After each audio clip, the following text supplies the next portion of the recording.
కష్టపడుతూ పైకెదిగిన వాడికి విలువలతో కూడుకున్న సంస్కారం ఉంటుంది. ఒక్కసారిగా పైకెదిగిన వాడికి నువ్వెంత అనే అహంకారం ఉంటుంది. ఉన్నది ఉన్నట్లు చెప్పే వాళ్ళను దూరం చేసుకుంటాం. లేనిది ఉన్నట్లుగా చెప్పే వాళ్ళను తేలికగా నమ్మేస్తాం.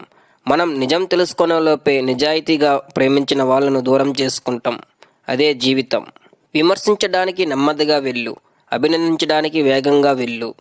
మన క్యారెక్టర్ గురించి ఒకరు వేలెత్తి చూపిస్తున్నారంటే వారికి నచ్చినట్లు మనం ఉండట్లేదు అని అర్థం. అంతేకాని మన క్యారెక్టర్ బ్యాడ్ అని కాదు. వేలెత్తి చూపే వాళ్ళందరూ నీతిమంతులు కాదు. మనిషి ఎలా ఉండాలంటే ఊరి చివర ఉండే మర్రి చెట్టులాగా ఉండాలి. అది ఎండలో నడిచే వాడికి నీడనిస్తుంది, వానలో తడిచే వాడికి రక్షణ కలిగిస్తుంది. కానీ తనని గుర్తించుకోమని ఎప్పుడూ అడగదు.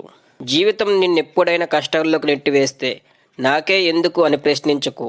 నీ పరీక్షకు నన్ను వాడుకో అని ధీమాగా చెప్పు. కొత్త మిత్రులు పుస్తకాలైతే పాత మిత్రులు అక్షరాలంటి వారు. కొత్త స్నేహితులు రాగానే పాతవారిని మర్చిపోవద్దు. ఎందుకంటే ఎన్ని పుస్తకాలు చదవాలన్నా కావాల్సిన అక్షరాలే కాబట్టి. పని లేని వ్యక్తి తప్పకుండా దిగులు చెందుతాడు. కనుక క్షణం తీరిక లేని పనిలో మునిగిపోవడం అలవాటు కాకపోతే నిరాశ అనే సుడిగుండంలో పడిపోవాల్సి వస్తుంది. చేయబోయే పనిని తెలుసుకోవడమే వివేకం. ఎలా చేయాలో తెలుసుకోవడమే నైపుణ్యం.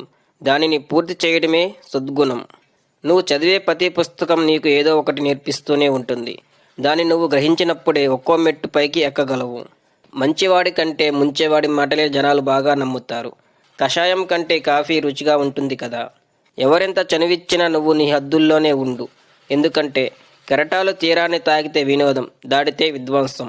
జీవితంలో ఒకటి పొందాలనుకుంటే ఇంకొకటి పోగొట్టుకోవాల్సి ఉంటుంది. జీవితంలో ఒకటి కోరుకోవడానికి మాత్రమే కాదు, దాన్ని కోల్పోవడానికి కూడా సిద్ధంగా ఉండాలి. కొవ్వు పెరిగితే గుండెపోటు తప్పదు. నమ్మకం ఎక్కువైతే వెన్నుపోటు తప్పదు. గుండెపోటు కన్నా వెన్నుపోటు చాలా ప్రమాదకరం. అదృష్టం ఉంటే గుండెపోటు వచ్చిన బతకొచ్చు, కానీ వెన్నుపోటు మాత్రం బతికి ఉన్న శవాన్ని చేస్తుంది.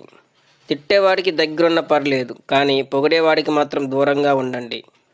మీ జీవితంలో ఎవరిని విమర్శించకండి. వీలైతే ప్రోత్సహించండి లేదా సైలెంట్గా ఉండండి. అంతేగాని నోరు ఉంది కదా అని విమర్శిస్తూ పోతే మంచి చెయ్యాలి అనుకునే వాళ్ళు కూడా నాకెందుకులే అనుకుంటారు.